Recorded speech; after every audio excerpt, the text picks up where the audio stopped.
또 주님을 기쁘시게 하는 삶을 살아갈 수 있도록 귀한 기회와 시간을 허락하신 것 참으로 감사를 드립니다. 저희를 통해서 복음이 전해지고 더 많은 영혼들이 주님 앞에 돌아올 수 있도록 저희 모든 사람 하나님께서 귀하게 사용해 주시고 더욱 하나님의 나라가 확장되고 주님 오시는 그날 저희들 부끄러움 없이 주님 앞에 칭찬 가운데 설 수 있도록 도와주시기를 부탁을 드립니다. 늘 말씀을 통해서 저희 마음과 생각을 들여다보고 저희의 삶을 살펴서 합당치 못한 모습이 있다면 돌이키고 버릴 수 있도록 도와주시고 또 세상 가운데 살아가는 동안 빛과 소금의 역할을 능히 잘 감당할 수 있도록 도와주시기를 부탁을 드립니다. 오늘 또한 말씀을 사모하는 우리 형제 자매님들 주님 앞에 한 자리에 나와 앉아 계십니다. 주님께서 한 사람 한 사람 심령을 살펴주시고 그 마음 가운데 하나님의 말씀이 심겨지고 그 심겨진 말씀이 마음 가운데 역사해서 더욱 삶으로 나타날 수 있도록 도와주시기를 부탁을 드립니다. 오늘 모든 말씀의 시종 하나님의 손길에 부탁을 드립니다. 저희를 사랑하시는 우리 구주 예수님의 이름으로 감사하며 기도 올렸습니다. 아멘. 야고보서 1장 말씀 보겠습니다.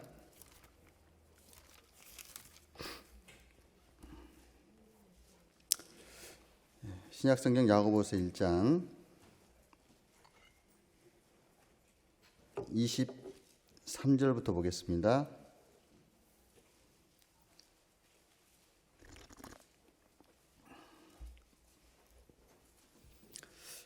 야고보서 1장 23절부터 25절까지입니다.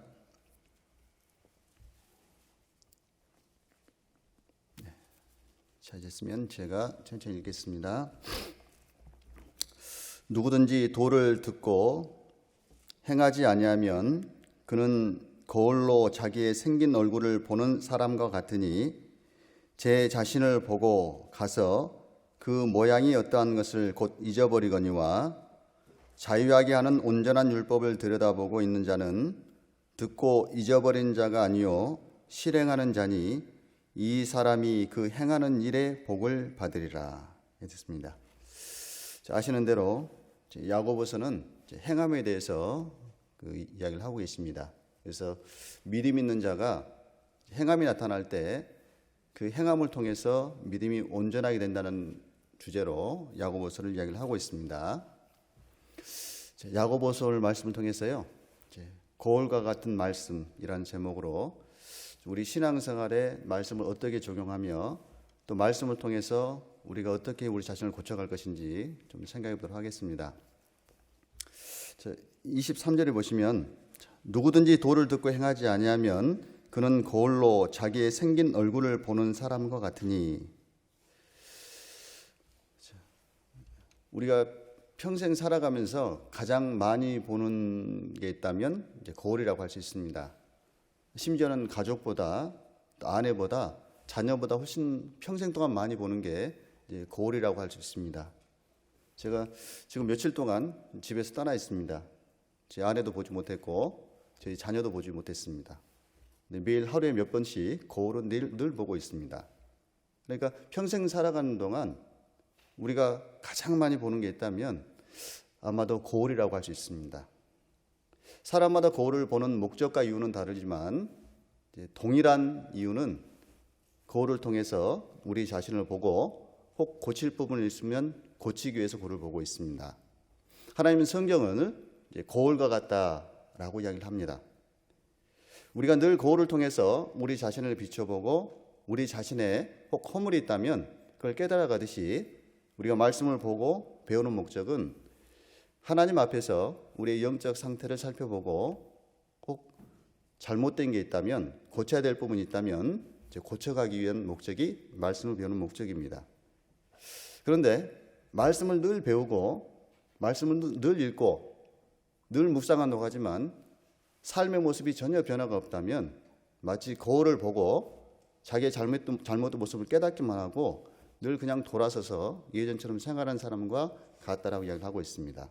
그래서 누구든지 도를 듣고 행하지 아니하면 그는 거울로 자기의 생긴 얼굴을 보는 사람과 같으니, 목적 없는 일을 행하고 있다는 겁니다. 거울을 보긴 봤는데 거울을 보는 목적은 거울을 통해서 얼굴에 뭐가 묻었다든지 아니면 고칠 부분이 있다면 고치기 위해서 거울을 보는데, 그냥 거울을 보고 뭐가 묻었구나 그리고 돌아서서 잊어버린다면 헛된 일을 하고 있다, 헛된 시간을 보내고 있다, 이렇게 생각할 수 있습니다. 24절 보겠습니다. 제 자신을 보고 가서 그 모양이 어떠한 것을 곧 잊어버리거니와. 이게 문제죠. 우리가 말씀을 들을 때는 자기 자신을 잠깐씩 비춰봅니다. 내가 이런 모습이 있었구나, 앞으로는 이런 모습을 고쳐가야 되겠다 생각은 하지만 말씀 끝나고 나가면서 한 20% 잊어버립니다. 그리고 식사하면서 형제자매와 이야기하다 보면 50% 잊어버립니다. 집에 가면요, 오늘 들은 말씀이 뭐였더라? 잘 기억이 안 나요. 한 주가 지나면 말씀 제목도 기억이 안 나는 경우도 있습니다. 여러분, 한 달 전에 여러분이 들었던 주일 설교 제목 혹시 기억나세요? 안 나죠? 얼마나 감사합니까? 설교자 입장에서는 동일한 말씀을 하실 수 있어서 감사합니다. 그런데 우리가 말씀을 배우는 목적을 분명히 하셔야 됩니다. 우리가 거울을 보는 목적과 말씀을 듣고 말씀을 묵상하는 목적이 비슷한 목적을 갖고 있다는 겁니다. 25절 보겠습니다. 자유하게 하는 온전한 율법을 들여다보고 있는 자는 듣고 잊어버리는 자가 아니요 실행하는 자니 이 사람이 그 행하는 일에 복을 받으리라. 자유하게 하는 온전한 율법이라고 해야겠습니다. 여러분, 율법은 자유롭게 합니까? 어떻습니까? 하나님의 말씀에 자유하게 하는 온전한 율법, 이렇게 말씀했습니다. 여러분, 율법을 들여다볼 때 자유함을 느끼시나요? 근데 왜 자유하게 하는 온전한 율법이다 이렇게 얘기했을까요? 여러분, 생각해 보겠습니다. 식사를 하고 나왔습니다. 급하게 식사를 하고 나왔는데 길을 지나가면서 사람들과 인사하는데 계속 쳐다보는 거예요. 그럼 어떤 생각이 들까요? 또 쳐다봐요. 지나가면서. 또 지나가다 또 한 사람 만났는데 또 쳐다봅니다. 어떤 생각이 들죠? 뭐가 묻었나? 그런 생각 들겠죠? 그런데 볼 수가 없는 겁니다. 또 지나가는데 지나가던 사람이 지나가다 한 번 더 뒤돌아보는 거예요. 그러면 이제 어떤 마음이 들죠? 점점 불안해지죠. 뭐가 묻었을까? 그런데 지나가다 거울을 봤습니다. 거울을 딱 봤는데 옆에 김치 국물이 딱 묻어 있어요. 이게 묻어 있었구나. 그리고 가서 씻었습니다. 그럼 이제 마음이 어떻게 되죠? 자유함을 얻게 되죠. 그래서 자유하게 하는 온전한 율법이라는 말씀은 율법 보고 자유롭다 그게 아니고, 우리가 구원받았지만 죄성이 여전히 있습니다. 그러니까 죄성을 깨달을 수 있는 방법은 우리 인간적인 지식으로 깨달을 수 있는 게 아니에요. 늘 말씀을 통해서 내게 아직도 이런 모난 부분이 있구나.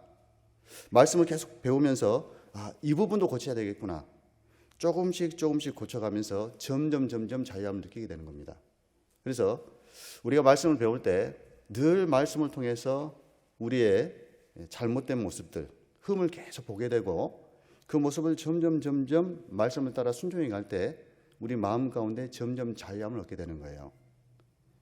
여러분, 말씀을 배우고 말씀을 알았지만 자기의 모난 모습을 바꿔가지 않는다면요, 늘 마음에 불편함이 있을 겁니다. 자유함이 없을 거예요. 그래서 자유하게 하는 온전한 율법을 들여다보고 있는 자는 듣고 잊어버리는 자가 아니요 실행하는 자니 이 사람이 그 행하는 일에 복을 받으리라. 깨닫는 일에 복을 받으리라 그러지 않았고 그 행하는 일에 복을 받으리라 그랬습니다. 우리가 하나님 말씀을 통해서 깨닫게 되는 말씀들이 있습니다. 그 말씀에 순종해서 말씀을 행하는 만큼 하나님 우리에게 축복해 주신다는 겁니다. 그래서 오늘 거울과 같은 말씀을 통해서 거울은 어떤 역할을 하며 우리가 영적으로 어떤 교훈을 받을 수 있는지 좀 생각해 보도록 하겠습니다. 자, 여러분, 우리가 거울을 늘 일상생활 속에서 들여다봅니다. 며칠에 한 번씩 거울 보시나요? 네? 일주일에 한 번씩 거울 보시는 분? 안 계시나요? 한 달에 한 번씩 보시는 분? 이틀에 한 번씩 보시는 분? 안 계세요? 매일 보시는 분? 매일 보시죠? 왜 매일 보시죠? 왜 매일 보세요? 특히 자매님들은요, 밥만 먹고 나도 막 봐요. 그러죠? 또 어디 갔다가 차에 앉으면 또 봐요. 계속 자기를 점검하기를 원합니다. 그렇죠? 자, 우리가 말씀을 보되 얼만큼 봐야 될까요? 어떤 분은요, 일주일에 한 번 봐요. 언제요? 교회에 올 때.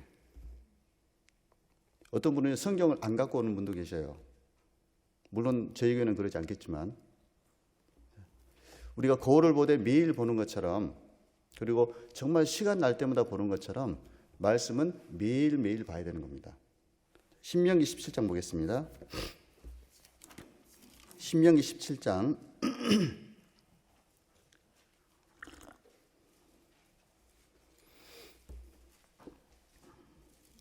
신명기 17장 19절입니다.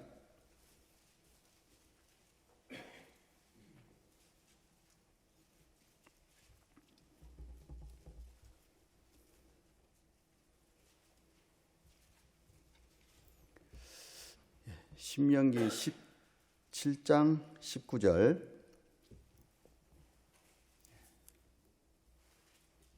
제가 읽겠습니다. 평생에 자기 옆에 두고 읽어서 그 하나님 여호와 경외하기를 배우며 이 율법의 모든 말과 이 규례를 지켜 행할 것이라. 그리하면 그의 마음이 그 형제 위에 교만하지 아니하고 이 명령에서 떠나 좌로나 우로나 치우치지 아니하리니 이스라엘 중에서 그와 그의 자손의 왕위에 있는 날이 장구하리라. 평생에 자기 옆에 두고 읽어서 평생 읽어야 되고 매일 봐야 되는 게 말씀인 겁니다. 그래서 그리스도인의 삶은 매일 거울을 보는 것처럼 매일매일 삶 가운데 말씀 앞에 자신의 영적 상태를 살펴보고 하나님 앞에 고쳐야 될 부분을 계속 점검하는 삶의 연속이라고 할 수 있습니다. 매일 봐야 되는 거예요. 왜냐하면 우리 마음 가운데 죄성이 가득합니다. 한마디로 죄 공장이 있다고 생각할 수 있습니다. 그래서 성경에서는 넘치는 악을 내어버리고 그랬습니다. 여러분 속에 악이 있죠? 없나요? 있죠. 얼마큼 있죠? 넘치는 악이에요. 죄 공장이 있어서 기회만 되면 계속 솟구쳐 올라옵니다. 계속 올라와요. 버리고 퍼냈다 그래서 다시 없어지지 않습니다. 계속 와요. 하나님 앞에서 말씀이 없으면요, 그런 자신의 모습을 볼 수 있는 눈이 없는 거예요. 그래서 매일 말씀을 보셔야 됩니다. 성경을 매일 읽고 계시죠? 네. 매일 읽고 계시는 분, 네. 매일 안 읽는 분, 손 못 드시겠죠? 성경을 1년에 1독 이상 하시는 분, 2독 이상 하시는 분, 3독 이상 하시는 분, 한 분도 안 계시네. 3독 이상 안 하세요? 하셔야 됩니다. 평생에 자기 옆에 두고 읽어서 매일매일 살펴보면서 하나님 말씀 통해서 자신의 영적 상태를 계속 점검해 가셔야 돼요. 그리고 매일 살펴보는 말씀 속에서 마치 먼지를 계속 깨끗이 씻어내듯이 하나님 앞에서 자신의 죄악된 모습을 점점 벗어가는 게 성화의 삶이라고 이야기를 합니다. 그걸 거룩해 가라는 주님의 명령이라고 할 수 있습니다. 그래서 하나님 앞에서 신사적인 그리스도인의 모습은 뭐냐면 매일매일 하나님 말씀 앞에 자신을 비춰보고 점점 주님을 닮아가는 삶을 살아가는 거예요. 그래서 그리스도인이란 말씀은 그리스도의 사람이란 이야기입니다. 다른 말로 하면 이 세상에 살아가는 그리스도라는 얘기입니다. 여러분, 그리스도인은요, 세상에 살아갈 때 그리스도를 세상 사람들에게 내어 비추는 사람인 거예요. 믿지 않는 사람들은 그리스도를 볼 수 있는 통로가 없습니다. 우리가 매일 그리스도를 경험하고 그리스도를 보고 있습니다. 여러분, 뭘 통해서 보고 있죠? 우리는 말씀을 통해서 보고 있어요. 그렇죠? 말씀은 곧 하나님이시기 때문에. 그러나 세상 사람들은 말씀에 관심이 없습니다. 그러면 세상 사람들이 예수님을 볼 수 있는 통로가 무엇이냐? 여기 계신 우리 각자입니다. 그리스도인입니다. 그리스도인을 통해서 그리스도를 보는 거예요. 그러니까 늘 말씀을 통해서 하나님 앞에 내 자신의 잘못된 허물을 깨달아가고 그 허물을 벗어가고 주님을 점점 닮아갈 때 주변의 사람들이 나를 통해서 주님을 점점 발견해가고 주님 앞으로 인도되는 겁니다. 사도행전 17장 보겠습니다.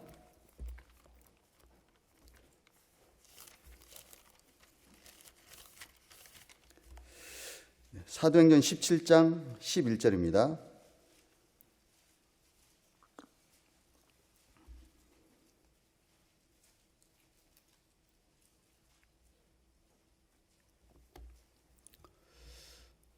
사도행전 17장 11절 제가 읽겠습니다. 베레아 사람은 데살로니가 있는 사람보다 더 신사적이어서 간절한 마음으로 말씀을 받고 이것이 그러한가 하여 날마다 성경을 상고하므로. 자, 베레아 사람은 데살로니가 있는 사람보다 더 신사적이다라고 이야기를 했습니다. 그럼 데살로니가 어디인지 아시나요? 데살로니가 어디에 있죠?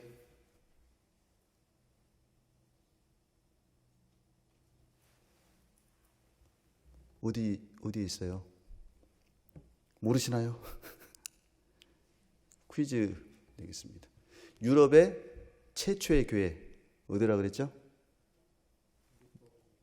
빌립보 교회예요. 그 다음에 빌립보 다음에 복음이 전해진 유럽 교회가 어디죠? 데살로니가. 그 다음에 전해진 교회가 어디죠? 베레아입니다. 마케도냐 지역이에요. 2차 전도여행 중인데요. 빌립보에 복음을 전하고 그다음에 핍박이 있으니까 데살로니가로 갔고 데살로니가에 또 유대인들이 쫓아서 또 핍박하니까 베레아로 갔습니다. 그런데 베레아 사람들을 칭찬하기를 베레아 사람은 데살로니가 있는 사람보다 더 신사적이어서, 더 신사적이라는 겁니다. 그러니까 데살로니가 사람들도 신사적이란 얘기예요. 그렇죠? 근데 왜 신사적이냐면 그 앞에 2절 보시면 1절 2절 잠깐 보시면요. 저희가 암비볼리와 아볼로니아로 다녀가 데살로니가 이르니 거기 유대인의 회당이 있는지라 바울이 자기의 규례대로 저희에게로 들어가서 새 안식일에 성경을 가지고 강론하며 3주간 안식일에 성경을 배웠습니다. 데살로니가 사람들은 굉장히 신사적이었습니다. 말씀을 잘 배웠어요. 그래서 짧은 시간 사도 바울이 복음을 전하고 떠났지만 데살로니가 성도들은 신사적이어서 신앙생활 아주 잘했습니다. 그래서 이제 데살로니가전서 1장 읽어보시면 믿음의 소문이 퍼진 교회가 데살로니가 교회입니다. 마게도냐 지역뿐만 아니라 아가야 지역까지 믿음의 소문이 퍼졌던 교회 데살로니가 교회입니다. 지금 그리스 지역인데요. 북부 지역은 마게도냐입니다. 남부 지역은 고린도가 해당되어 있는 아가야 지역이에요. 그런데 데살로니가는 북부의 마게도냐 지역인데 구원받은 지 얼마 안 된 교회입니다. 얼마 안 됐는데 짧은 시간 동안 정말 말씀을 사모했고 믿음 생활을 아주 잘했던 교회입니다. 그래서 데살로니가 교회는 마게도냐 지역뿐만 아니라 아가야 지역까지 믿음의 소문이 퍼졌던 교회예요. 그런데 베레아 사람들 이야기할 때 뭐라고 이야기하냐면 11절 다시 보겠습니다. 베레아 사람은 데살로니가 있는 사람보다 더 신사적이어서 간절한 마음으로 말씀을 받고, 말씀 듣는 자세가요 너무너무 좋은 거예요. 말씀 들을 때 그냥 가만히 앉아서 정해진 시간이 있으니까 앉아 있는 게 아니고 말씀을 들을 때 간절한 마음으로 말씀을 받았습니다. 하나님이 자신에게 주신 말씀, 마치 갓난아이가 젖을 사모하듯이 간절한 마음으로 말씀을 받고, 그러나 그것으로 끝이 아니었죠. 이것이 그러한가 하여 날마다 성경을 상고함으로, 그러니까 설교 시간에 말씀 듣고 딱 덮고 끝나는 게 아니고 혼자 있을 때도 날마다 성경을 상고했습니다. 그러니까 하나님 앞에 신사적인 그리스도인의 신앙의 모습은 날마다 성경을 상고하는 모습이에요. 그러니까 거울을 보되 날마다 보듯이 성경을 보되 날마다 보는 모습이 하나님 보실 때 더 신사적이다, 하나님 칭찬하신 겁니다. 그래서 주님 보실 때 참 신사적인 그리스도인은 말씀을 듣되 간절한 마음으로 듣고, 그것으로 끝이 아니고 매일매일 말씀을 사모해서 매일 성경을 상고하는 그리스도인, 하나님 보실 때 아주 신사적인 그리스도인인 겁니다. 그래서 거울을 매일 보듯이 이 말씀을 매일 보는 우리의 삶이 반드시 필요한 겁니다. 자, 그리고 거울에는 종류가 있는데요, 크게 두 종류가 있습니다. 뭐가 있냐면은 이제 자매님들이 다닐 때 갖고 다니시는 손거울이 있고, 그다음에 집에서 나올 때 보는 전신거울이 있습니다. 주로 쉽게 뭘 보죠? 다닐 때는 손거울을 봅니다. 그런데 손거울은 참 갖고 다니는 편하는데 볼 수 있는 면적이 제한적이에요. 그렇죠? 그러니까 손거울로 다 확인하고 나갔는데요, 밖에 나가서 막 돌아다녔더니 보니까 옷이 이상하게 됐네. 그럼 부끄러움을 가질 수 있잖아요. 그러듯이요, 우리가 성경을 보되 부분만 보면 안 되는 거예요. 성경을 보되 창세기부터 요한계시록까지 전체적으로 우리에게 필요한 말씀이 있기 때문에요, 계속 봐야 됩니다. 어떤 분들은요 잠언만 읽어요. 저는요 그래도 잠언 매일 읽고 있습니다. 어떤 분은요 들어보면 시편만 읽어요. 성경 읽습니까? 예. 어디요? 시편이요. 그렇게 읽으시면 안 되는 거예요. 어쩔 수 없이 밖에 나갈 때 손꼽을 갖고 갈 수밖에 없듯이 갈 때 쪽성경을 갖고 갈 수 있습니다. 파트너 성경이라고 그러잖아요. 그러니까 뭐 휴대하기 편하기 때문에. 그러나 매일매일 우리가 전신거를 통해서 전체의 모습을 봐야 되듯이 매일 창세기부터 요한계시록까지 순서대로 쭉 읽을 필요가 있는 겁니다. 시편 119편 보겠습니다.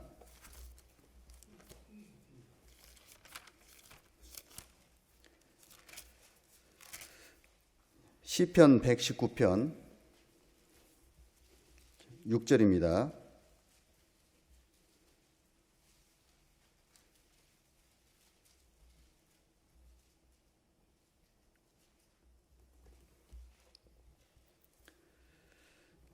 제가 읽겠습니다. 내가 주의 모든 계명에 주의할 때에는 부끄럽지 아니하리이다. 내가 주의 모든 계명에 주의할 때에는, 일부 계명이 아닙니다. 하나님 주신 모든 계명에 주의할 때는 부끄럽지 아니하리이다.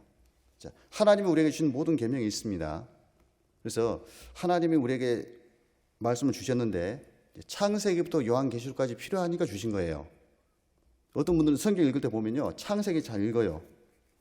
그리고 출애굽기도 잘 읽습니다. 그 다음에 뭐가 나오죠? 레위기 나와요. 그러면요 어렵네, 봤다고 치자, 그러고 넘어가요.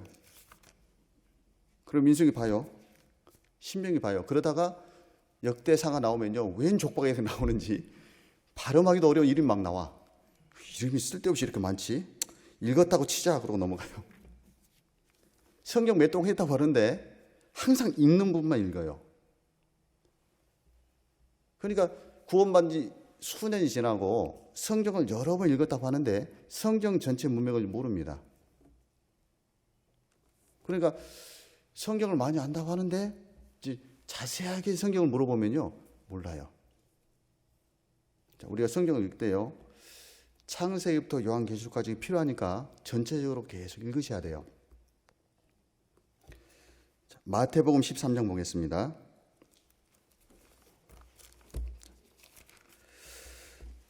마태복음 13장 52절입니다.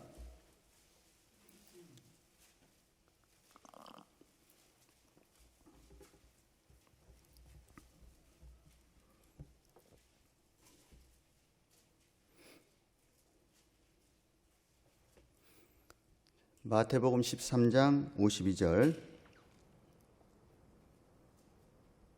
제가 읽겠습니다. 예수께서 가라사대 그러므로 천국의 제자된 서기관마다 마치 새 것과 옛 것을 그 곳간에서 내어오는 집주인과 같으니라.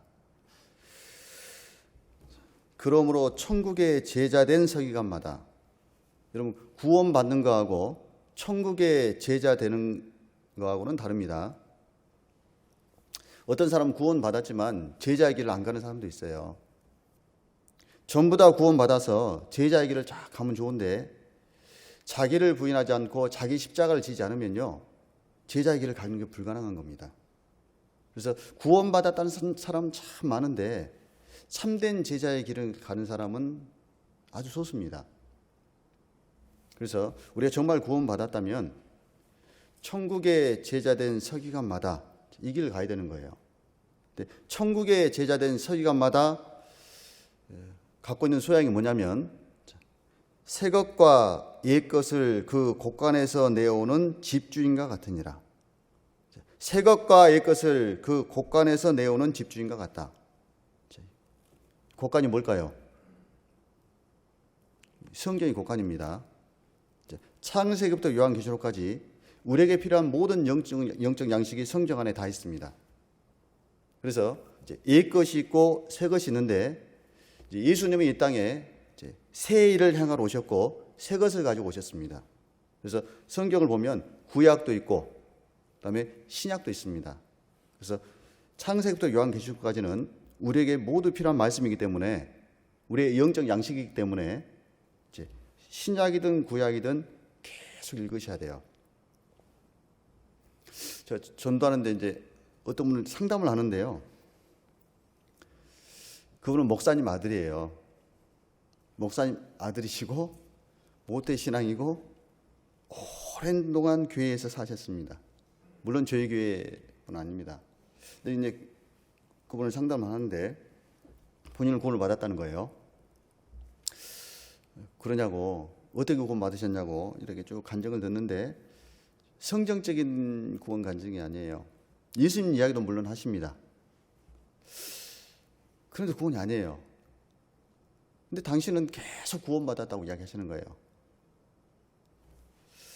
그래서 3시간씩 이제 이틀을 상담을 했는데 결국은 본인이 구원을 받았다는 거예요. 그래서 제가 이제 몇 번 찔렀더니요, 이분이 분해가지고, 착한 분이기 때문에 직접 화를 못 내고 분해가지고 푹 떨리는데요, 옆에 볼이 막 떨려요. 이렇게 떨려요. 옆에서 보니까. 그러니까 막 분은 나는데 불은 낼 수는 없고 그러니까 막 떨려요. 그래서 다시 한번 말씀드립시다. 그러니까 어떻게 해야 됩니까? 그래요. 그래서 말씀을 또 듣고 그냥 다시 한번 상담합시다. 이제 계속 몇 주 동안 듣고 또 상담을 했습니다. 근데 상담하러 오는 동안 자매님께 전화가 왔어요. 뭐라 그러냐면, 목사님 아무래도 안 될 것 같습니다. 왜요? 그랬더니 오는 동안 차에서 계속 싸웠다는 거예요. 끝까지 자기는 구원을 받았다는 거예요. 그래서 이제 자매님이 오는 동안 그랬대요. 운전 똑바로 하라고. 사고 나면 당신 지옥 가니까 똑바로 하라고 막 그랬나 봐요. 그리고 이제 저희 집에 딱 도착해서 들어오시는데요, 남편분이 뭐라 그러냐면 저한테, 사람 목사님 이 사람 상담 좀 해주세요 그래요. 왜요? 그랬더니 자기 구원 안 받았다고 막 그러면서 운전 똑바로 하라고 막 그랬다고 막 이 사람 상담해야 된다고 막 이래요. 그래서 그러자고 이제 딱 앉았는데 분위기가 상담이 안 되겠다 분위기가 그랬습니다. 그래서 일단 앉으시라고. 그래서 이제 차 한잔 딱 하면서 이야기하다 딱 보니까요, 이분이 딱 꼬투리가 딱 잡힌 거예요. 뭐가 꼬투리가 잡혔냐면은 자기는 가죽옷이 아담이 가죽옷을 입은 것 그것이 복음이라는 게 자기 이해가 안 된다는 거예요. 왜 이해가 안 되냐 그랬더니 구약은 못 믿겠다는 겁니다. 그래서 됐다 싶어서 이제 구약을 왜 못 믿습니까? 구약은 못 믿겠대요. 그래서 그럼 예수님 믿습니까? 예수님 믿는데요. 그럼 예수님이 구약 성경을 많이 인용하셨는데 한번 확인해 봅시다. 그래서 이제 확인을 했습니다. 그때 가만히 있어요. 제가 그걸 보면서요, 구원을 받았다고 자기 신앙을 확증하고 있는데 구약은 안 믿어요. 또 어떤 분은요, 구약은 믿는데 신약은 안 믿습니다. 마치 유대인처럼. 구약도 하나의 말씀이고 신약도 하나의 말씀입니다. 창세기부터 요한계시록까지는 하나님이 주신 하나님의 말씀입니다. 그래서 구원받은 사람에게 우리에게 골고루 필요한 양식이 신구약 성경에 다 들어있는 거예요. 그래서 시간 나는 대로 성경은 전체적으로 쭉 볼 필요가 있는 겁니다. 그래서 성경을 우리가 읽고 또 말씀을 쭉 듣다 보면요, 때로는 교훈되는 말씀도 있고 또는 책망하는 말씀도 있고 때로는 달콤한 말씀도 있고 때로는 쓰디쓴 말씀도 있습니다. 어떤 분들은요, 설교 시간에 목사님이 다 설교하면 그런 분들도 있어요. 목사님이 나 들으라고 이야기하시네, 표적 설교하시네, 이제 그런 분들도 있어요. 그래서 그걸 감정적으로 받는 분도 있습니다. 그러시면 안 되는 거예요. 분명히 하나님 필요하시기 때문에 하나님께서 듣게 하시는 겁니다. 그럼 목회자가, 설교자가 어떤 개개인을 두고 표적 설교하는 건 없어요. 성경의 일반적인 그리스도인에게 필요한 말씀을 증거하는데 구원받은 사람에게는 성령이 계셔서 자기 귀에 들리게 하는 겁니다. 그러면 쓰디쓴 말씀이라 할지라도 자신의 거울처럼 여겨서 자신의 모습을 딱 발견하고 그걸 받아들이는 게 신앙에 도움이 되는 거예요. 그래서 신앙생활 할 때 마치 거울 보는 것처럼요, 이제 거울 보면서 어떨 때는요, 야, 이렇게 나는 잘생겼냐? 어쩌면 이렇게 헤어스타일 이번에 잘 됐냐? 이럴 때도 있지만, 야, 근데 나는 왜 이렇게 눈이 이럴까? 그런 경우도 있잖아요. 그러니까 보기에 좋은 모습이 있을 수도 있고 자기 생각에 보기에 별로 안 좋은 모습이 있을 수도 있습니다. 그러나 거울은 그대로 비춰지기 때문에 그걸 딱 보면서 자기 자신을 객관적으로 잘 살펴보시는 게 필요한 거예요. 요한계시록 10장 보겠습니다.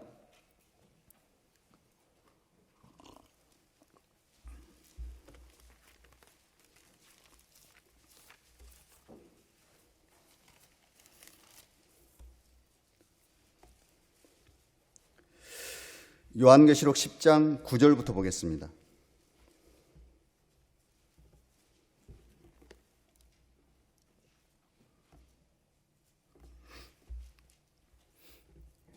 제가 읽겠습니다.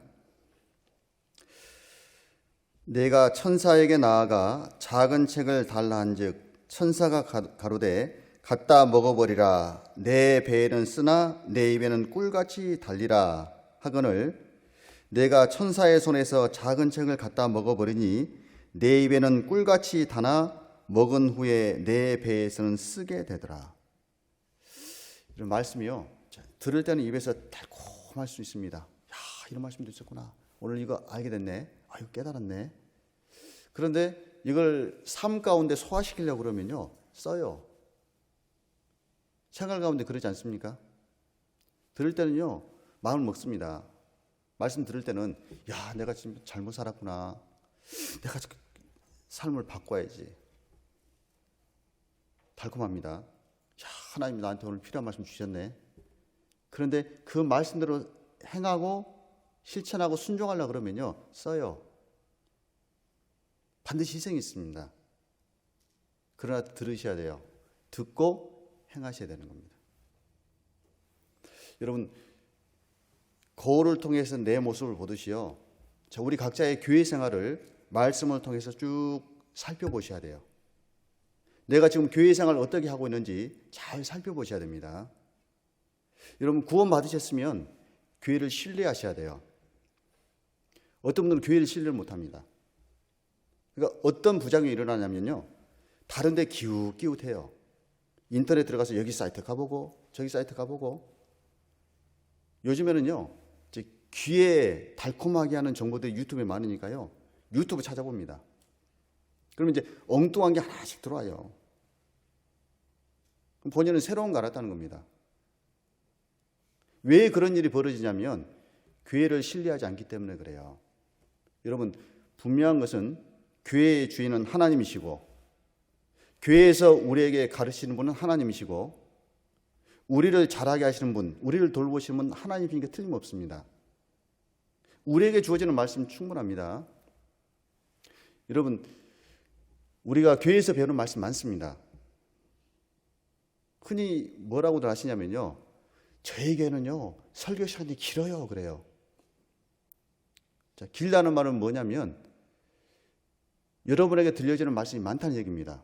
자, 그러면 그 가운데 과연 나는 얼마만큼이나 깨닫고 있고 얼마만큼이나 삶 가운데 실천하고 있냐는 겁니다. 주일 말씀 듣죠, 수요 말씀 듣죠, 구역 모임, 조 모임, 모두의, 청년회, 또 성경 공부도 있죠. 얼마나 많습니까? 그 많은 말씀을 듣는데 여러분, 그 말씀대로만 살아도요 충분해요. 그리고 우리의 삶은 반드시 변화될 겁니다. 여러분, 말씀이, 교회에 통해서 공급되는 말씀이 부족해서 신앙생활을 못하시는 분 한 분도 안 계실 거예요. 왜 신앙생활이 안 되냐면요, 교회에서 가르치는 말씀은 마음 가운데 깊이 생각하지 않고 귀를 가렵게 하는, 긁어주는 그걸 찾아서요 다른 데 기웃기웃하는 거예요. 절대 신앙은 안정이 안 됩니다. 여러분, 절대 유튜브 보지 마세요. 제가 저희 교회에서도 강조하는 게요, 유튜브 보지 마세요 그래요. 유튜브 보지 마세요. 흥미거리로 기독교에 관련된 것들 막 유튜브에 많이 나오잖아요. 그런 거 절대 보지 마세요. 도움이 안 됩니다. 정 보고 싶으면요, 주일날 말씀하신 거 다시 재방송 들으세요. 또 들으세요. 수요 말씀 들은 거 또 들으세요. 미처 내가 설교 시간에 깨닫지 못했던 것 또 있습니다. 교회 생활 여러분, 말씀 통해서요 쫙 살펴보셔야 돼요. 그리고 어떤 분은요, 교회도 판단합니다. 쉽게 교회를 판단해요. 왜 그렇게 판단하냐면요, 하나님을 경외하는 마음이 없기 때문에 그래요. 평생에 자기 옆에 두고 읽어서 그 하나님 여호와 경외하기를 배워야 되는데 경외하기를 못 배웠어요. 하나님 두려워하는 마음이 없습니다. 그러니까 인간적으로 보는 거예요. 조직처럼 보는 겁니다. 질서를 무시해요. 하나님은 질서의 하나님입니다. 여러분, 교회 안에 하나님이 질서를 주셨습니다. 여러분, 인간적으로 보지 마세요. 질서를 주신 하나님을 인정하셔야 됩니다. 그럴 때 내 신앙생활은 하나님 앞에서 올바로 살아갈 수 있는 거예요. 우리가 잘못하면요, 마음이 높아지면요, 교회 생활할 때 인간적으로 사람을 쳐다봅니다. 내가 어머니장이라고 내가 순종해야 돼? 내가 총무라고, 우리 구역장이라고 내가 꼭 순종해야 돼? 인간적으로 볼 수 있어요. 그건 신앙이 아닙니다. 운전 많이 하시니까 운전하다가 혹시 티켓 끊어보시는 분 없으세요? 티켓 딱 끊는데요, 경찰이 딱 세웁니다. 그럼 서요 안 서요? 네? 왜 쓰죠? 한 번도 본 적도 없는 사람인데. 차를 딱 세웁니다. 이제 창문을 열었습니다. 딱 봤더니요, 나보다 젊어요. 나보다 어려요. 그럼 말 안 들어도 되죠? 네? 나이부터 먼저 물어봅니까? 몇 살입니까? 나보다 어려요. 내가 나이가 더 많은데. 안 그러잖아요. 나보다 학력도 더 낮은데 드려야 됩니까? 여러분, 국가에서 부여한 권위가 있기 때문에요. 그 사람이 어떤 사람이든지, 그 사람이 나보다 육체적인 조건이 더 월등하든지 낮든지 그 상관이 없는 거예요. 국가에서 그 사람에게 부여한 권위에 순종할 수밖에 없는 게 그의 권위의 힘입니다. 여러분, 교회 안에서 질서를 주셨습니다. 누가 주신 권위냐면 하나님이 주신 권위인 거예요. 여러분, 교회 생활을 비춰보셔야 돼요. 내가 정말 하나님의 권위를 인정하고 하나님이 주신 권위 안에서 질서 가운데 순종하는 삶을 살고 있는지 그렇지 않은지 살펴보셔야 됩니다. 그렇지 않다면요, 여러분 교만하신 거예요. 결론 한 가지입니다. 왜 질서에 순종하지 않냐면요, 저 사람이 나보다 못하다는 거예요. 나보다 생각이 짧다는 겁니다. 나보다 지혜가 없다는 거예요. 내가 왜 듣냐는 거예요. 내 말대로 하는 게 훨씬 더 지혜로운데. 그건 교회를 무시하는 겁니다. 여러분, 교회를 판단하고 교회 안에는 형제자매를 판단하는 게요, 무서운 죄라는 거 아셔야 돼요. 왜냐하면 하나님이 그 위에 계시기 때문에 그렇습니다. 정말 말씀을 하나님의 말씀으로 받아들이고 그 말씀을 통해서 하나님을 경외하는 법을 배운 사람은 교회 안의 질서를 무시할 수가 없는 거예요. 교회 안에서 형제 자매를 함부로 판단하는 것도 문제입니다. 비판 많이 하시죠? 교회 안에서 저 형제는 저게 문제야, 저 자매는 저게 문제야, 미워하고 형제 자매 앞에서 소리 지르고, 그게 얼만큼 하나님 앞에 교만한지를 여러분 깊이 생각하셔야 됩니다. 하나님 앞에서 가장 복된 길은 겸손한 거예요. 첫째도 겸손이고 둘째도 겸손이고 셋째도 겸손입니다. 어거스틴의 제자가 어거스틴에게 질문했을 때 했던 답이잖아요. 선생님, 신앙생활에 가장 소중한 덕목이 있다면 뭐가 있겠습니까? 겸손이니라. 그럼 두 번째 중요한 덕목이 있다면 뭐가 있겠습니까? 겸손이니라.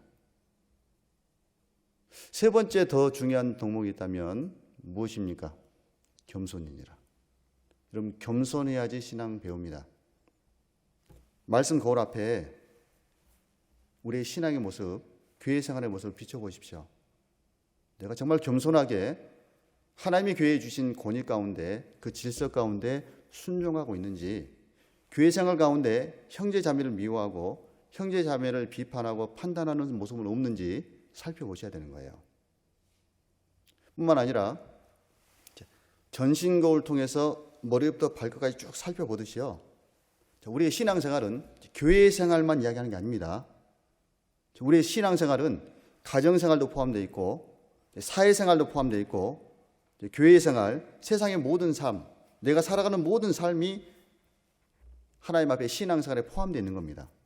그래서 전신 거울을 통해서 우리 전신을 다 보듯이 신앙은요, 한쪽 면만 봐서는 안 되는 거예요. 전체를 다 봐야 되는 겁니다. 골로새서 3장 보겠습니다.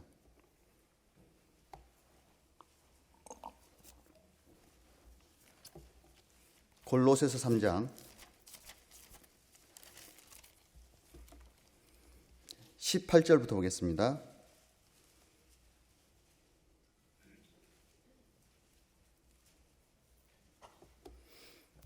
골로새서 3장 18절부터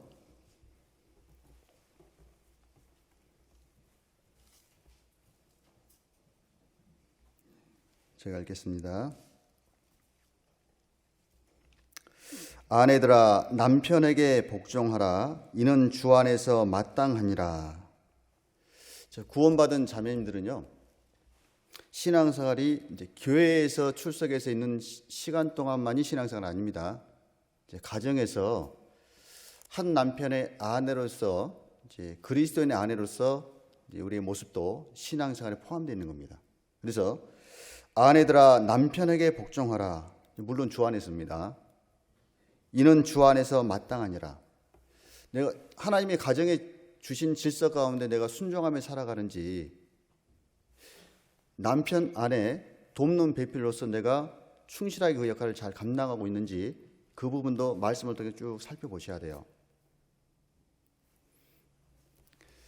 그 남편을 머리라고 그러잖아요.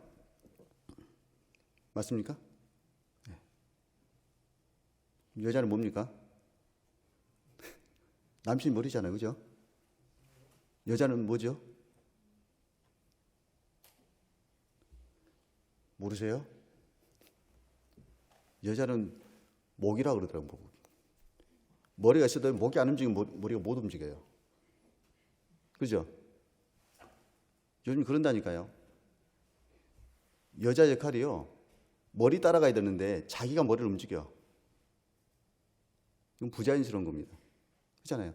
목이 딱 굳어 있으면요, 머리가 마음대로 못 움직인다니까요. 아내는 아내로서의 역할에 충실하면 되는 거예요. 그리스도인으로서. 그래서요, 가능하면 아내는요, 말씀에서 벗어나지 않는 한은 남편에게 순종하는 게 맞는 거예요. 순종함으로 남편을 굴복시키는 겁니다. 여러분, 잔소리해서 남편을 굴복시키지 못해요. 내 주장해서요, 남편 굴복시키지 못합니다. 아내는 말씀에서 벗어나지 않는 한 남편에게 순종함으로써 남편을 굴복시켜야 되는 거예요. 여러분, 남편들은요, 자존심 있습니다. 아내가 하는 말이 이성적으로 옳다는 거 알아요. 근데 자존심이 있기 때문에요, 아내가 맞는 말 해도 듣기 싫은 거예요. 근데 순종하면서 남편을 쭉 교제하면서 이야기하면요, 남편은 따라가요. 그래서요, 가정생활에 있어서 주 안에서 말씀에서 벗어나지 않는 한은 순종하는 삶을 계속 살아가셔야 돼요. 자, 그리고 19절입니다. 남편들아, 아내를 사랑하며 괴롭게 하지 말라. 우리 형제님들은요, 아내를 사랑하며 아내를 괴롭게 하지 말라. 괴롭게 하시면 안 됩니다. 아내를 사랑하셔야 돼요. 사랑하십니까? 사랑하세요? 예. 사랑을 표현하세요? 그러시는 분도 계시지만 안 그런 분도 계실 거예요. 근데 가능하면요, 남편들은, 형제님들은 아내를 도와주셔야 돼요. 집에서 백흉 같은 거 다 하시죠? 형제님들은 기본적으로 하시죠? 집사님 하시나요? 하세요 좀. 설거지 가끔 해주시나요? 네. 하세요. 날마다는 하지 못하더라도요, 하세요. 저는 가능하면 백큐면 제가 100% 다 합니다. 힘드니까. 설거지도 제가 딱 봐서 저희 자매가 조금 피곤한 것 싶다 싶으면 제가 하세요. 왜 할까요? 왜 제가 할까요? 아내가 피곤하면 제가 피곤해요. 신경이 날카로워져. 그래서 내 몸처럼 사랑해야 되겠다. 나를 위해서라도요, 도와줍니다. 그게 서로 부부인 것 같아요. 그러니까 저쪽이 편하면요, 나도 편해요. 그러니까 내가 조금 수고해서 도와주면요, 서로 편합니다. 고마워하잖아요. 고마우면요, 저도 좋고, 덜 피곤하면 또 저도 마음이 좋고. 그래서요, 아내 사랑하는 거, 그게 우리 일상생활 속에서 꼭 자매님들은요, 큰 거 해줘서 고마우지 않아요. 작은 것, 일상생활 속에서요, 조그만 거 하나하나 해주는 게요, 그리스도인 남편이라면요, 좀 배려해야 될 부분이 아닌가 싶습니다. 그리스도 안에서 한 가정이기 때문에. 그 다음에 20절, 자녀들아, 모든 일에 부모에게 순종하라. 이는 주 안에서 기쁘게 하는 것이니라. 또 그리스도인 자녀라면요, 주 안에서 부모에게 순종하는 것, 그걸 배워가는 겁니다. 그래서 중고등부 학생이든 대학생이든 이제 시간 지나면서 부모님이 계신 분들은 주 안에서 순종하는 삶을 계속 배워가는 것, 혹 내가 순종하지 못한 모습이 있다면요, 말씀을 통해서 그런 부분을 고쳐가고 주님 안에서 이제 올바른 그리스도 자녀로서 그 삶을 점점 내가 배워가는 거, 그게 필요한 겁니다. 21절, 아비들아 너희 자녀를 경록해 말지니 낙심할까 함이라. 부모님들은요, 자녀를 경록해 말지니, 여러분 성경에서요 자녀를 사랑하라는 말씀이 혹시 보신 분? 내 자녀를 사랑하라 보셨나요? 자녀를 사랑하라는 말은 없어요. 왜 없죠? 그럼 본성으로 됩니다. 본성으로 안 되는 게 뭐냐면 자녀를 경록해 하는 거. 어른들은 보면 자녀들의 흠이 보입니다. 그리고 경험이 많기 때문에요 고쳐야 될 부분이 보여요. 그러니까 자기 생각대로 강요하게 되는 거예요. 그래서 에베소 성경에 있는 것처럼요, 자녀를 양육하되 주의 교양과 훈계로 양육하라. 그러니까 자녀를 양육하는데요, 내 생각대로 하시면 안 돼요. 주의 교양으로 하셔야 됩니다. 그리스도인 부모라면. 그래서 아비들아 너희 자녀를 경록해 말지니 낙심할까 함이라. 그래서 가정생활 가운데 하나님께서 말씀을 통해서 내 삶을 쭉 비춰보게 하시면요, 그걸 잘 생각하셔야 됩니다. 혹 내가 가정생활 하는 데 있어서 그리스도인으로서, 그리스도인 아내로서, 그리스도인 남편으로서, 혹 자녀와 부모로서 혹 고쳐야 될 부분이 없는지 살펴보셔야 되는 거예요. 22절 보겠습니다. 종들아 모든 일에 육신의 상전들에게 순종하되 사람을 기쁘게 하는 자와 같이 눈가림만 하지 말고 오직 주를 두려워하여 성실한 마음으로 하라. 우리가 직장생활 할 때, 사회생활 할 때도요, 그것도 신앙생활 속에 포함되는 겁니다. 그러니까 눈가림만 하지 말고 사람 눈 피해가지고 상전이 보면은 일하는 척하고 안 보면 적당히 그냥 시간 보내고 그렇게 하지 말라는 겁니다. 정말 그리스도인이라면 사람들이 보든 안 보든 하나님이 상전이시니까 하나님이 본다는 마음으로 자기에게 주어진 일을 성실할 필요가 있다는 겁니다. 그래서 우리의 신앙생활은 교회에 출석해서 보이는 모습만 신앙생활이 아니고 우리의 전 모습이 주님 안에서 신앙생활입니다. 계속 비춰보셔야 돼요. 그래서 거울을 딱 보면서 우리가 하는 게 뭐냐면요, 우리를 계속 단장해 가는 겁니다. 그래서 말씀의 거울을 쭉 통해서 보는 게 뭐냐면 주님을 계속 보는 거예요. 주님을 계속 보면서 주님의 모습을 점점 단장하듯이 배워가는 거, 그게 신앙생활입니다. 자, 고린도후서 3장 보겠습니다. 고린도후서 3장 18절입니다.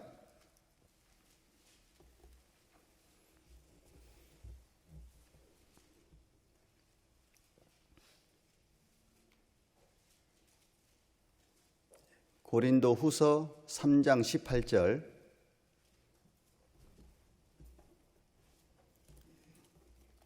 제가 읽겠습니다. 우리가 다 수건을 벗은 얼굴로 거울을 보는 것 같이 주의 영광을 보매 저와 같은 형상으로 하여 영광으로 영광이 이르니 곧 주의 영으로 말미암음이라. 거울을 보는 것 같이 주의 영광을 보면서 점점 주님의 형상을 닮아가는 게 신앙생활인 겁니다. 그래서 우리가 성경을 계속 보는 건 주님을 배워가는 겁니다. 그래서 주님을 계속 배워가면서 주님의 형상으로 점점 변화되는 삶, 그것이 그리스도인의 삶이라고 할 수 있습니다. 그래서 성경은 거울처럼 계속해서 우리의 영적인 상태를 계속 비춰주고 있습니다. 하나님이 우리의 삶을 비춰보도록 준 샘플이 있는데 그 가운데 가장 큰 샘플 중에 하나가요, 이스라엘 민족의 역사입니다.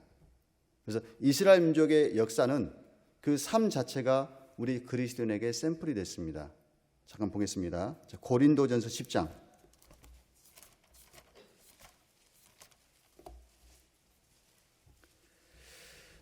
고린도전서 10장 1절부터 보겠습니다.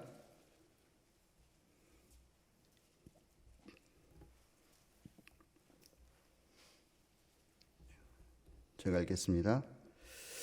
형제들아, 너희가 알지 못하기를 내가 원치 아니하노니 우리 조상들이 다 구름 아래 있고 바다 가운데로 지나며 모세에게 속하여 다 구름과 바다에서 세례를 받고 다 같은 신령한 식물을 먹으며 다 같은 신령한 음료를 마셨으니 이는 저희를 따르는 신령한 반석으로부터 마셨음에 그 반석은 곧 그리스도시라. 그러나 저희의 다수를 하나님이 기뻐하지 아니하신 고로 저희가 광야에서 멸망을 받았느니라. 그런 일은 우리의 거울이 되어 우리로 하여금 저희가 악을 즐기한 것 같이 즐기하는 자가 되지 않게 하려 함이니 저희 중에 어떤 이들과 같이 너희는 우상 숭배하는 자가 되지 말라. 기록된 바 백성이 앉아서 먹고 마시며 일어나서 뛰논다 함과 같으니라. 저희 중에 어떤 이들이 간음하다가 하루에 2만 3천 명이 죽었나니 우리는 저희와 같이 간음하지 말자. 저희 중에 어떤 이들이 주를 시험하다가 뱀에게 멸망하였나니 우리는 저희와 같이 시험하지 말자. 저희 중에 어떤 이들이 원망하다가 멸망시키는 자에게 멸망하였나니 너희는 저희와 같이 원망하지 말라. 저희에게 당한 이런 일이 거울이 되고 또한 말세를 만난 우리의 경계로 기록하였느니라. 그런즉 선줄로 생각하는 자는 넘어질까 조심하라. 사도 바울이 출애굽기 32장과 민수기 25장에는 이스라엘 역사 기록을 예를 들면서 우리가 살아가는 삶 가운데 그리스도인의 거울 같은 삶이다. 그 이스라엘 역사를 거울 삼아서 우리가 경계를 받고 우리 앞에 합당치 못한 것 있으면은 이제 버려가는 삶을 살라고 이제 교훈하고 있는 겁니다. 그래서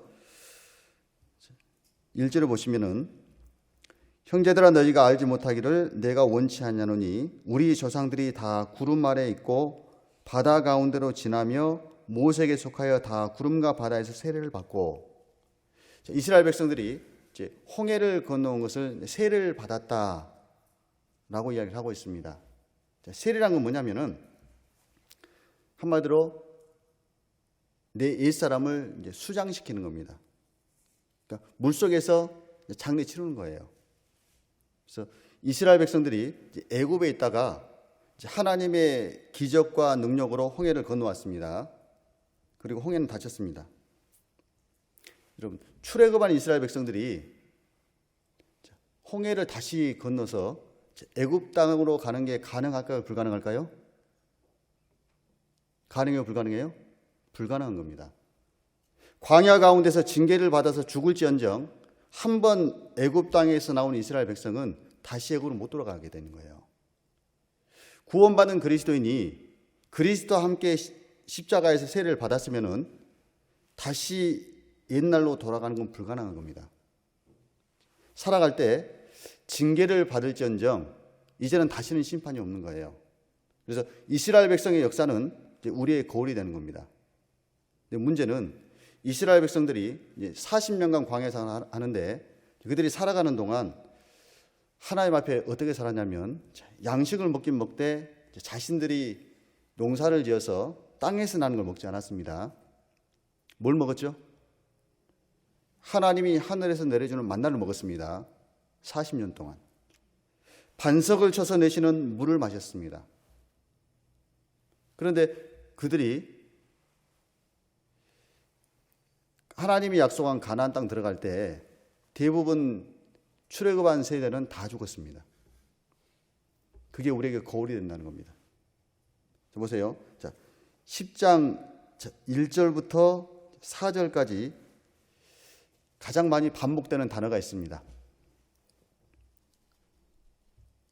무슨 단어입니까? 무슨 단어예요? 자, 보세요. 1절 보시면은 형제들아 너희가 알지 못하기를 내가 원치 아니하느니 우리 조상들이 다 동그라미 쳐보세요. 다. 구름 아래 있고 바다 가운데로 지나며 모색에 속하여 다 구름과 바다에서 세례를 받고, 다에 동그라미 쳐보세요. 다 같은 신령한 식물을 먹으며, 다. 그렇죠? 다 같은 신령한 음료를 마셨으니. 어떤 단어가 반복되죠? 다입니다. 여러분, 일부 말 잘 듣는 이스라엘 백성에게만 준 게 아니에요. 다입니다. 그러니까 출애굽한 모든 이스라엘 백성은 한 사람도 하나님의 은혜에서 배제된 사람이 없다는 겁니다. 모든 사람은 하나님의 은혜 가운데 들어간 거예요. 하나님 은혜를 주시되 모든 사람에게 값없이 은혜를 주셨습니다. 다죠. 다 구름과 바다 아래서 세례를 받았습니다. 다입니다. 나온 다음에 다 만나를 먹었습니다. 다 신령한 반석부터 물을 마셨습니다. 여러분, 하나님의 은혜 가운데서 배제된 사람은 한 사람도 없다는 거예요. 근데 문제는 광야 생활 가운데 하나님이 나온 전부, 그 다수를 하나님이 기뻐하지 않았다는 겁니다. 5절 보겠습니다. 그러나 저희의 다수를 하나님이 기뻐하지 아니하신 고로 저희가 광야에서 멸망을 받았느니라. 다 하나님 앞에 나왔는데, 다 하나님의 은혜 가운데 광야 생활을 했는데, 문제는 하나님이 다수를 기뻐하지 않았습니다. 12명의 정탐꾼 가운데 여호수아와 갈렙 외에는 하나님 앞에 부정적인 보고를 했습니다. 부정적인 보고를 듣고 이스라엘 민족 대부분은 모세에게 반항하고 하나님께 반항하면서 다시 돌아가자는 겁니다. 여호수아와 갈렙 외에는 출애굽의 1세대는 다 죽었습니다. 광야에서 다 죽었습니다. 하나님은 다수를 기뻐하지 않았습니다. 왜 그랬을까? 왜 하나님은 다 모든 사람에게 은혜를 주셨고 모든 사람을 인도해 주셨고 모든 사람을 하나님께서 먹이시고 마셨는데 왜 다수를 기뻐하지 않았을까? 그걸 잘 생각해 보라는 거예요.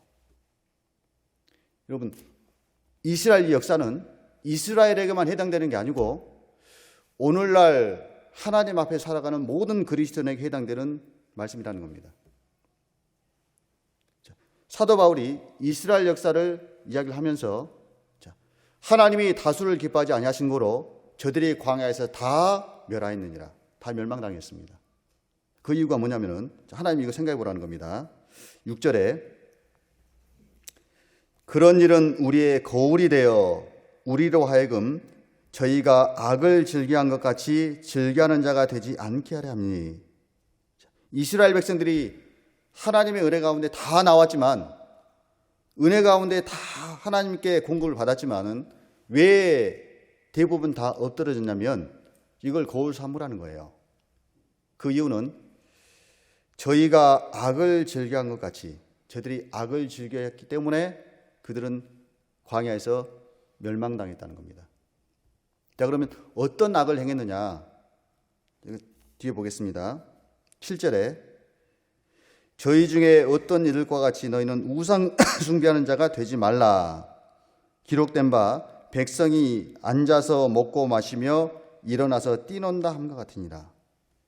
어떤 악을 행했냐면은 그들은 우상을 숭배했습니다. 좀 생각해 보십시오. 하나님께서는 한 민족을 애굽 땅에 집어넣었다가 하나님의 큰 능력과 강한 손과 편팔과 크게 두려운 일로 그들을 다른 민족에게서 이끌어냈습니다. 왜 그 일을 행하셨냐면은 이는 하나님은 여호와는 하나님이시요 그 외에 다른 신이 없음을 알게 하기 위해서 하나님이 그 일을 행하셨습니다. 이스라엘 백성은 분명하게 하나님만 참신이라는 걸 발견했습니다. 그걸 깨닫고 알았기 때문에 모세를 따라서 애굽 땅에서 나왔습니다. 하나님 분명히 보이신 거예요. 하나님만 신이시다. 이스라엘이 애굽 땅에서 봤던 수많은 우상들은 그건 참신이 아니라는 걸 직접 목격했고 그들은 그걸 봤습니다. 그런데 그들이 광야 생활 가운데 이제 참신 하나님을 딱 잊어버리고 우상 숭배에 빠진 겁니다. 하나님이 왜 이 말씀을 교훈하냐면 우리 시대에 하나님을 경험하고 하나님 은혜를 경험하고 구원받았다고 하는 그리스도인들이 우상 숭배하는 죄에 빠질 수 있다는 겁니다. 그 거울 삼으라는 거예요. 출애굽기 32장 보면은 이스라엘 백성이 출애굽한 이후에 모세가 시내산에 율법을 받으러 40일 동안 올라갔습니다. 이제 내려오는 것이 더디니까 아론을 중심으로 해서 그들이 했던 게 있습니다. 뭘 했죠? 금송아지 만드는 거예요. 왜 금송아지 만들었습니까? 왜 만들었습니까? 이유가 있어요. 뭐라고 됐냐면은 모세가 더디 내려옴으로 올 때가 된 것 같은데 안 온 거예요. 우리 시대요. 주님 오신다 들었습니다. 구원 받을 때부터 주님 곧 오신다 들었습니다. 근데 시간 점점 지나면서 어떤 생각이 드냐면 예수님 더디 오신다는 생각이 드는 거예요. 지금은 아닌가 보다. 모세가 더디 내려옴을 보고 그들이 금송아지를 만들어서 그 앞에서 먹고 뛰놀았습니다. 우상 숭배한 거예요. 그리스도인이 예수님 더디 오신다는 생각 가지면은 세상 것이 마음에 들어옵니다. 우상이 되는 거예요. 주님보다 자기 가족이 더 귀해 보입니다. 우상이 들어오는 겁니다. 돈 버는 것이 더 크게 보이는 거예요. 자기가 하는 우상이 되는 겁니다. 느헤미야 9장 보겠습니다.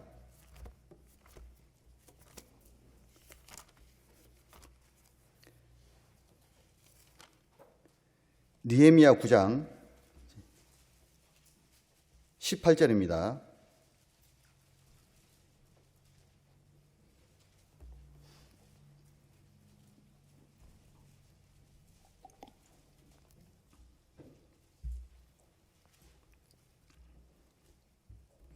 느헤미야 9장 18절.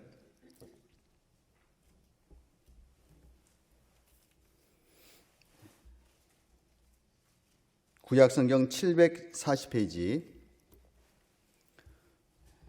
제가 읽겠습니다. 또 저희가 송아지를 부어 만들고 이르기를 이는 곧 너희를 인도하여 애굽에서 나오게 하신 하나님이라 하여 크게 설만하게 하였사오나. 자, 이스라엘 백성이요 금송아지 만들었습니다. 그리고 뭐라고 그랬냐면은 금송아지 섬기자 그러지 않았습니다. 금송아지 만들어 하는 말이 이는 너희를 인도하여 애굽에서 나오게 하신 하나님이라 그랬습니다. 참 이상하잖아요. 그들이 하나님 경험하지 못한 게 아닙니다. 분명히 하나님 경험했어요. 그런데 금송아지 만들어 놓고 뭐라 그러냐면은 이는 애굽에서 우리를 인도해낸 신인이 우리가 이 하나님을 섬기자 그거예요. 참 이상하잖아요. 하나님이 안 보이는 거예요. 자기들 인도했던 모세가 안 보이는 겁니다. 엉뚱한 거 의지하는 거예요. 금송아지 의지하는 겁니다. 사람은요 뭔가를 의지하기를 원해요. 세상 살아갈 때 어렸을 때는 부모를 의지합니다. 시간 지나가면서 이제 배우자를 만나면 서로 배우자를 의지합니다. 시간 지나가면요 나이가 들어가면 누구를 의지하죠? 자녀를 의지하게 돼 있어요. 안 그런가요? 점점 시간 지나가면서 자녀를 의지하게 되고 뭔가를 의지해야 되는데 이제 구원받게 되면은 의지할 참된 대상을 만나게 되는데 그분이 하나님인 겁니다. 그래서 하나님을 다 의지하고 살았는데 가만히 보니까 눈에 보이는 세상 것이 더 크게 들어오는 거예요. 예수님이 더디 오니까. 그래서 눈에 보이는 하나님보다는 눈에 보이는 돈이 더 들어오는 겁니다. 눈에 보이는 사람이 더 의지되고 세상이 더 의지가 되는 거예요. 핑계를 뭐라고 대냐면은 신앙생활도 돈이 있어야 하지 않겠습니까? 이는 너희를 애굽에서 인도해낸 하나님이라 의지할 대상이라는 겁니다. 이 우상이 될 수 있는 거예요. 우리 시대 구원받은 그리스도인이 눈에 보이는 우상은 안 섬길 겁니다. 근데 눈에 보이지 않지만은 얼마든지 우상이 안에 들어올 수 있다는 겁니다. 골로새서 3장 보겠습니다. 골로새서 3장 5절입니다.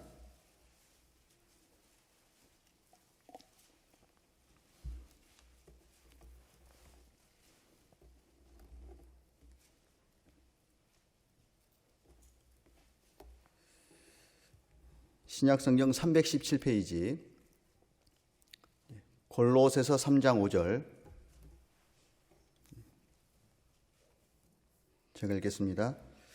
그러므로 땅에 있는 지체를 죽이라. 곧 음란과 부정과 사욕과 악한 정욕과 탐심이니 탐심은 우상 숭배니라. 여러분, 구원받는 그리스도인 안에 탐심이 얼마든지 들어올 수 있고 그 탐심이 우상 숭배라는 겁니다. 그리스도인에게 명하기를 땅에 있는 지체를 죽이라는 겁니다. 그 가운데 하나가 뭐냐면 탐심이니, 그러니까 얼마든지 탐심이 내 안에 주인으로 자리 잡을 수 있다는 거예요. 그게 우상 숭배가 된다는 겁니다. 고린도전서를 기록된 사도 바울이 동일하게 골로새에 편지 보낼 때 탐심은 우상 숭배이기 때문에 그 땅에 있는 지체를 죽일 필요가 있다는 겁니다. 이스라엘 백성의 역사는 우리에게 거울이 되고 그들이 우상 숭배하다가 하나님께 멸망받은 것처럼 우리 마음 가운데 다른 우상이 들어오면은 우리 신앙은 망한다는 겁니다. 돌아보라는 거예요. 고린도전서 10장 다시 보겠습니다. 고린도전서 10장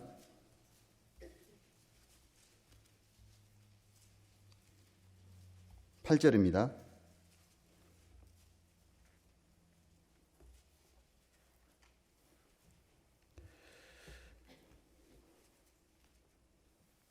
제가 읽겠습니다. 저희 중에 어떤 이들이 간음하다가 하루에 2만 3천 명이 죽었나니 우리는 저희와 같이 간음하지 말자. 이스라엘 백성이 발락이 발람을 불러다가 이스라엘을 저주하게 했잖아요. 근데 저주하게 하는데 하나님께서 허락하지 않는 겁니다. 그러니까 나중에 이제 발람이 꾀를 내가지고 이스라엘 백성을 우상 숭배에 가담하게 하고 간음하게 했던 겁니다. 이게 민수기 25장에 있는 역사의 기록입니다. 이스라엘 백성들이 간음하다가 죽었습니다. 몇 명 죽었죠? 몇 명? 몇 명이 죽었어요? 방금 읽었잖아요. 몇 명 죽었어요? 2만 3천 명. 자, 민수기 25장 한번 보죠. 민수기 25장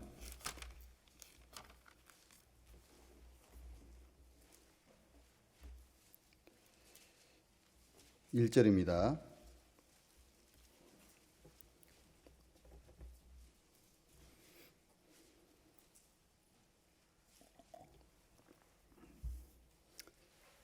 구약성경 239페이지 민수기 25장 1절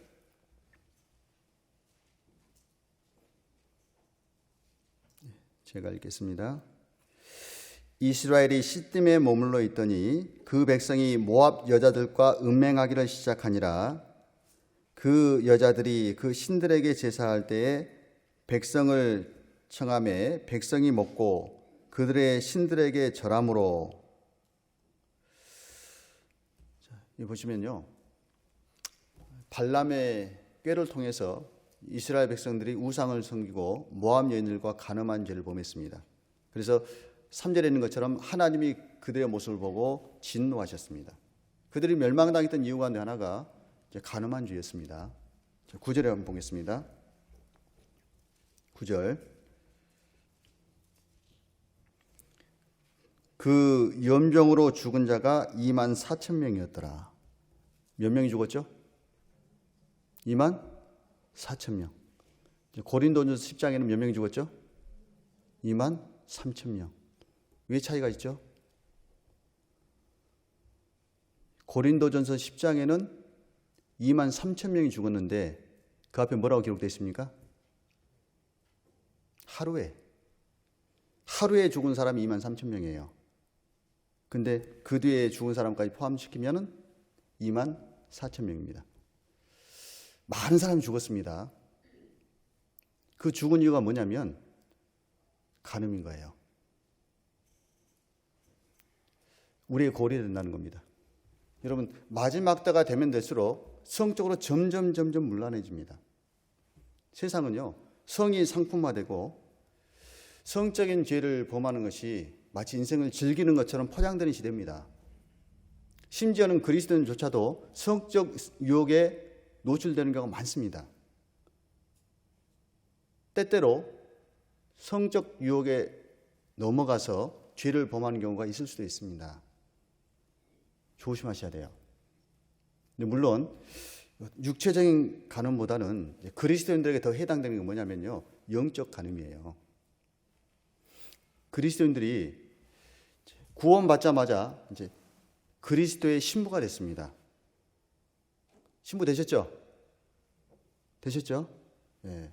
이스라엘 사람들은요, 이제 신부를 이제 맞아들일 때 먼저 정혼을 합니다. 정혼을 하면은 결혼식은 올리지 않았지만은 정식 부부로 인정이 돼요. 같이 살지는 않지만 이제 보통 대략적으로 약 1년 정도 이후에 이제 결혼식을 올린답니다. 어쨌든 정혼한 관계지만은 실은 법적으로 같이 살지 않지만 정식 부부로 인정을 받습니다. 여러분, 우리는 지금 그리스도와 정혼한 상태입니다. 결혼식은 언제 있죠? 주님 다시 오시는 날. 들림 받고 나서 하늘에서 혼인잔치가 반드시 있을 겁니다. 지금은 우리가 정혼한 상태예요. 근데 정혼한 상태에서 정혼한 여자가 지켜야 할 법도가 있는 거예요. 그게 뭡니까? 순결 지키는 겁니다. 그러니까 이제 마리아가 성령으로 잉태됐을 때 정혼한 요셉이 보니까 잉태했잖아요. 그죠? 그 간음에 해당되는 겁니다. 실적으로는 그 처벌 당해도 마땅한 거예요. 근데 요셉은 선한 사람이기 때문에 가만히 끊고 있었잖아요. 그러니까 정혼한 상태도 이제 결혼과 동일하게 보는 겁니다. 우리는요, 세상 살아갈 때 이 세상에서 살아가지만 그리스도와 정혼한 상태입니다. 주님 만나는 그날까지, 신랑께서 우리를 부르러 오시는 그날까지, 혼인잔치가 시작되는 그날까지 우리가 해야 될 게 있는데, 그게 뭐냐면은 순결을 지키는 거예요. 영적으로 순결 지키는 겁니다. 다른 쪽에 눈 돌리지 않고, 더 멋져 보이는 세상에 눈을 돌리지 않고, 마음 뺏기지 않고, 언젠가 반드시 다시 오실 신랑이신 주님, 그분께 마음을 두고 그분을 사모하면서 살아가는 게 그리스도인의 자세라는 겁니다. 야고보서 4장 보겠습니다.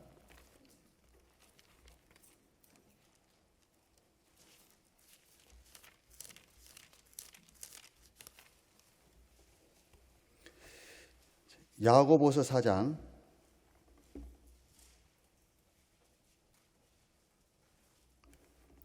4절입니다. 제가 읽겠습니다. 간음하는 여자들이여, 세상과 벗된 것이 하나님의 온수임을 알지 못하느뇨. 그런즉 누구든지 세상과 벗이 되고자 하는 자는 스스로 하나님과 온수되게 하는 것이니라. 자, 간음하는 여자들이여 그랬습니다. 그러니까 세상과 벗되고자 하면은, 세상과 더 가까워지고 세상을 마음에 딱 품으려고 하면은 하나님 모실 때 영적으로 간음하는 여자가 같다는 겁니다. 그래서 그리스도인은 세상에 살되 세상과 구별된 삶을 살아야 되고, 세상에 살아가되 세상의 마음을 뺏기면 안 되는 겁니다.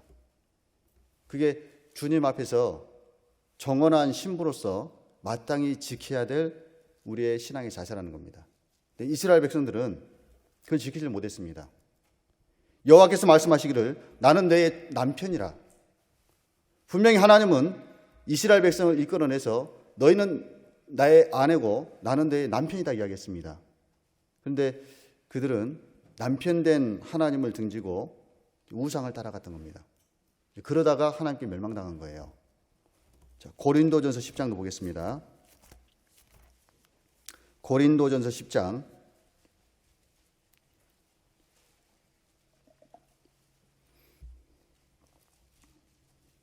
9절입니다.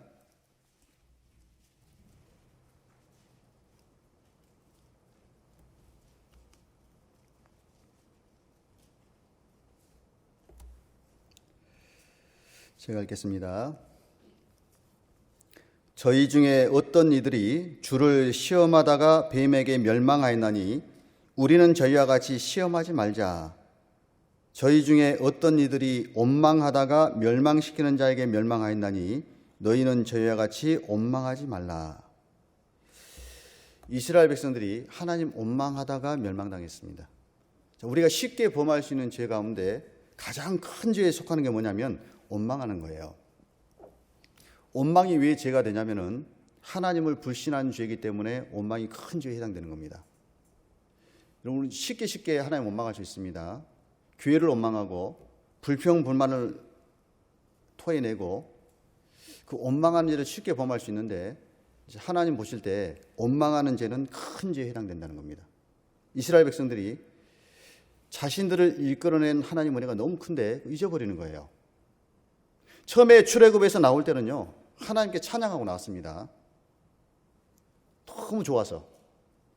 근데 조금 지나다가요 물을 마시려고 하는데 물을 발견하긴 했는데 어떤 물이었죠? 쓰디쓴 물이었어요. 하나님 원망하기 시작합니다. 불과 얼마 안 돼서. 시간 지나가다가 처음에 만나를 줬습니다.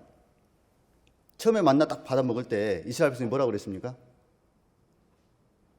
뭐라고 그랬어요? 야, 꿀 섞은 과자 맛이다.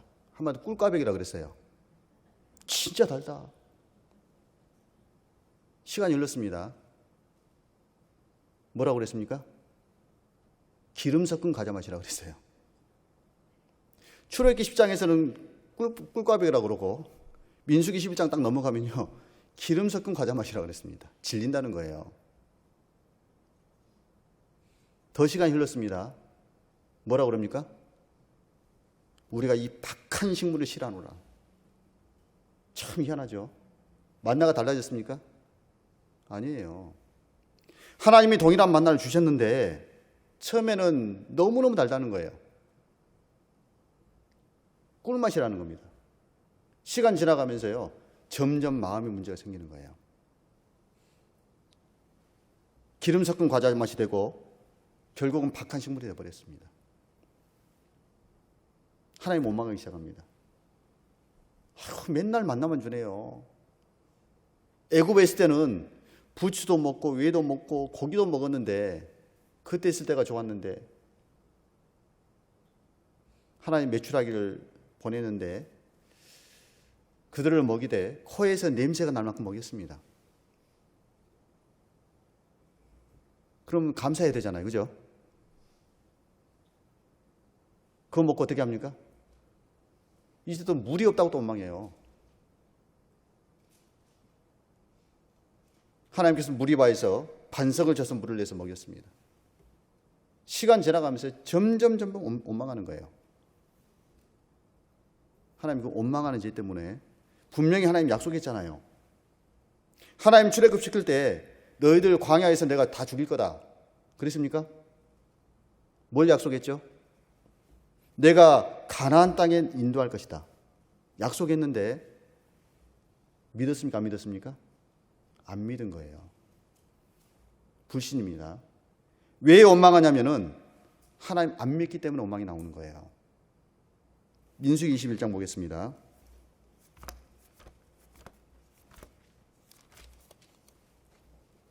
민수기 21장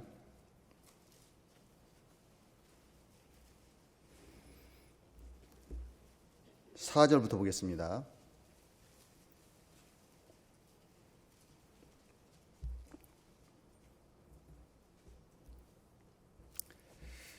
민수기 21장 4절부터 제가 읽겠습니다. 백성이 호로산에서 진행하여 홍해길로 조차 에돔 땅을 둘러 행하려 하였다가 길로 인하여 백성의 마음이 상하니라. 뭘로 인해서요? 길로 인하여. 길이 너무 험하다는 겁니다. 너무 힘들다는 거예요. 좀 평탄한 길로, 쉬운 길로 좀 인도하면 너무 좋은데 너무 힘들다는 거예요. 여러분, 우리가 신앙생활 할 때, 신앙의 길을 걸어갈 때요, 힘들잖아요. 고난이 있습니다. 구원받았다는 것 때문에 포기할 것도 많고, 구원받았다는 것 때문에 세상 살아갈 때 당하는 고난과 핍박도 많습니다. 양보해야 될 것도 많고, 때로는 그 길 때문에 마음 가운데요, 마음이 상하는 경우가 생길 수 있어요. 왜요? 고난이 있으니까.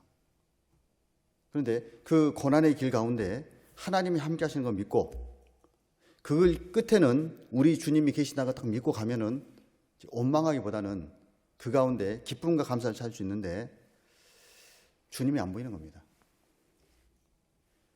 하나님의 약속이 마음 가운데 있기보다는 눈에 보이는 환경이 더 크게 보이는 거예요. 그러니까 그 길로 인하여 백성의 마음이 상하니라. 5절에 백성이 하나님과 모세를 향하여 원망하되 어찌하여 우리를 애굽에서 인도하여 올려서 이 광야에서 죽게 하는고 이곳에는 식물도 없고 물도 없도다. 우리 마음이 이 박한 식물을 싫어하노라 하며. 모세야 하나님을 원망했습니다. 이스라엘 백성이요, 하나님도 원망했고 모세도 원망했어요. 왜 우리를 이끌어 올렸습니까? 애굽에 있을 때가 좋았는데. 그리스도인이 잘못되면요, 괜히 구원받아가지고 좀 죽기 전에 좀 늦게 구원받았으면 좀 편할 것 텐데, 괜히 구원시켜가지고, 괜히 빨리 구원받아가지고. 왜 그래요? 육신의 고난이 싫다는 거예요. 구원받을 때는 그렇게 좋아해놓고, 내가 어쩌다가 이 말씀 만나가지고, 나 같은 사람이 어쩌다가 천국 갈 수 있게 됐다고 그렇게 좋아해놓고요, 조금은 고난이 오면은 괜히 일찍 구원받아가지고 하나님 못 망한다니까요. 하나님께서 그 모습 딱 봅니다. 6절에 여호와께서 불뱀들을 백성 중에 보내어 백성을 물게 하심으로 이스라엘 백성 중에 죽은 자가 많은지라. 불뱀 보냈습니다. 여러분, 우리가요, 하나님 원망하는 마음이 있으면요, 불뱀 보낸다니까요. 징계 있습니다. 그럼 신앙생활 할 때요, 불평불만 하지 마세요.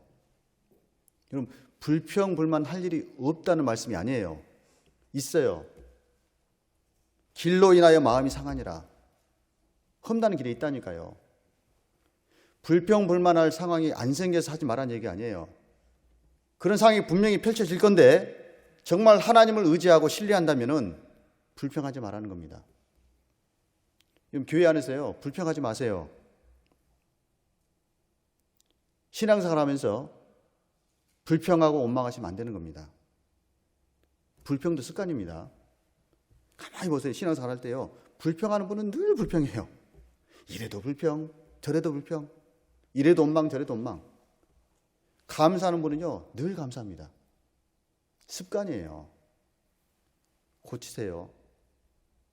거울입니다. 거울이에요. 그럼 내 신앙생활 잘 뒤돌아보세요. 내가 정말 불평불만한 삶은 없었는지, 있었다면요, 고치셔야 돼요. 고치셔야 됩니다. 왜냐하면 하나님을 불신하는 죄입니다. 불평불만 하지 마세요. 내가 불평불만 한다 그래서요, 절대 유익이 없어요. 자신에게도 유익이 없고 교회도 유익이 없습니다. 차라리 불평불만 나오면요, 입 다무시고 기도하세요. 내가 교회를 고치는 게 아니에요. 내가 교회를 이끌어가는 게 아닙니다. 내가 교회를 바꾸는 게 아니에요. 어떤 분은요, 내가 가만히 있으면 교회가 망할 것 같아. 내가 입 다물면요, 교회가 잘못된 길로 갈 것 같아. 그러지 않아요. 교회의 주인은 하나님입니다. 교회를 신뢰하셔야 돼요. 불평불만 안 하셔야 돼요. 불평하여 말라 행하게 치우칠 뿐이라. 잠잠하셔야 돼요. 원망하지 마시고. 불평이 나오면요, 거울 가세요. 가만히 입 다물고 자신을 바라보세요. 왜요? 내게는 못난 부분이 더 많다니까요. 이스라엘 백성을 거울 삼으셔야 됩니다. 그들이 원망하다가 하나님 어리신 불뱀에 물려서 죽었다니까요. 여러분, 불뱀에 물릴 수가 있습니다. 거울입니다. 잘 객관적으로 보셔야 돼요. 나는 다 잘하고 있다. 그럼 착각이에요. 착각입니다. 말씀이라는 거울 앞에 딱 서서 객관적으로 보세요. 내가 어떤 부분이 하나님 앞에 잘못된 부분이고 어떤 부분을 고쳐야 될지를요, 말씀 앞에서 보세요. 분명히 있습니다. 고린도전서 10장입니다.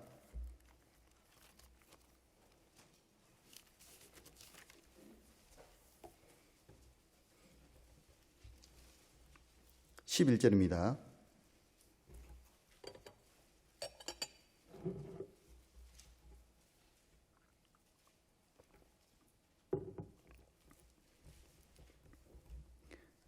제가 읽겠습니다.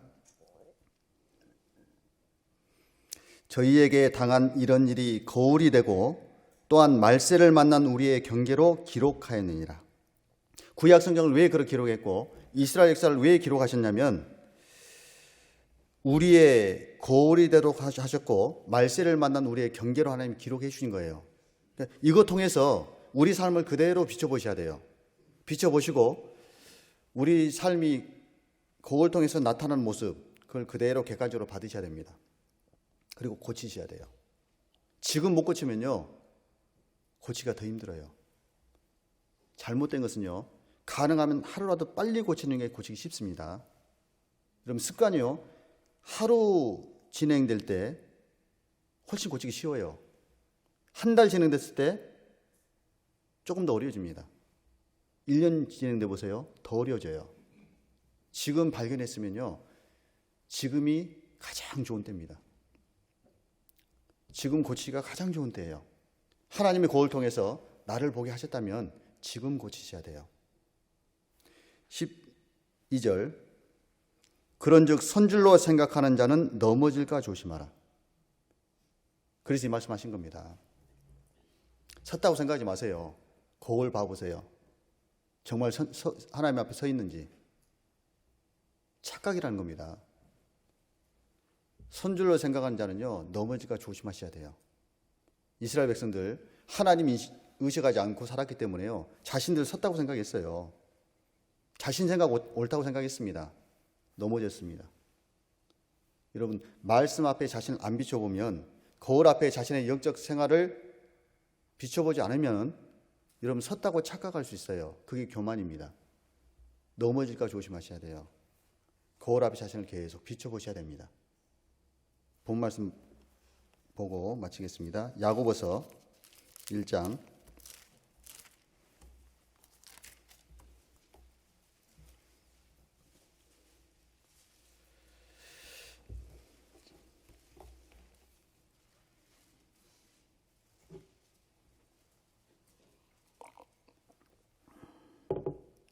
22절부터 제가 읽겠습니다.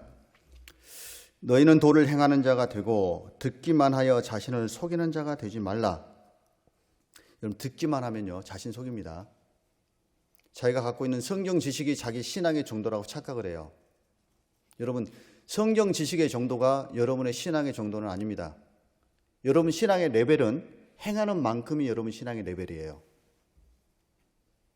행하지 않는 분은요, 지식을 가지고 상대방을 판단합니다. 여러분 신앙의 레벨은 신앙 지식이 아니라는 걸 명심하셔야 됩니다. 행하는 만큼이 우리 각자의 신앙의 레벨이에요. 안 그러면 자신을 속입니다. 나는 이 정도 섰다라고 착각을 하는 거예요. 내가 구원받은 지 10년 지났고 구원받은 지 20년 지났고 나는 30년 지났다는 거예요. 지금까지 신앙생활하면서 많은 말씀 배웠다는 겁니다. 그럼 착각이에요. 그 말씀대로 안 살고 있다면 여러분 속이고 있는 겁니다. 자신을 속이고 하나님을 속이고 형제 자매를 속이는 거예요. 객관적으로 보십시오. 정말 하나님 앞에 부끄러움을 설 수 있다고 생각하십니까? 아니에요. 25절, 자유하게 하는 온전한 율법을 들여다보고 있는 자는 듣고 잊어버리는 자가 아니요 실행하는 자니 이 사람이 그 행하는 일에 복을 받으리라. 그 행하는 일에 복을 받으리라. 그래서요, 하나님 앞에 늘 거울 앞에 자신의 영적 생활을 계속 비춰보시고 하나님이 잘못된 모습 깨닫게 하시면 그때 바로 바꾸셔야 돼요. 바로 버리시고 하나님 앞에 설 때 행하는 일에 복을 받는다. 명심하시고요. 행하는 만큼이 내 신앙이다 생각하시고 내가 섰다고 착각하지 마시고요. 넘어지기가 조심하셔야 돼요. 아시겠죠? 네. 성경 많이 읽으셔야 됩니다. 계속 읽으셔야 돼요. 거울은 매일 보시면서 성경 잘 안 봐요. 육신적인 생활에는 관심이 많으면서 영적 생활에는 관심이 별로 없어요. 그래서 주님 오시는 그날까지요, 이제 거울 앞에 매일매일 서보면서 자신의 영적 생활을 계속 주님 닮아가는 생활로 바꿔 가셔야 되겠습니다. 기도하겠습니다. 하나님 감사합니다. 저희들 하나님의 무한한 은혜로 구원해 주시고 교회를 통해서 또 말씀을 배우게 하시고 말씀의 거울 앞에 우리의 자신의 삶을 또 뒤돌아보게 하신 것 참으로 감사드립니다. 하나님 그 말씀 앞에 우리의 지나간 세월들, 우리의 신앙의 모습들 잘 비춰보고 버릴 것이 있으면 속히 버릴 수 있도록 도와주시고 주님 앞에 서는 그날 부끄러움 없이 설 수 있도록 도와주시길 부탁을 드립니다. 마치고 돌아가는 발걸음 안전하게 인도해 주시고 이외 모든 시간들 하나님의 은혜의 손길에 또한 부탁을 드립니다. 저희를 사랑하시는 우리 구주 예수님의 이름으로 감사하며 기도 올렸습니다. 아멘.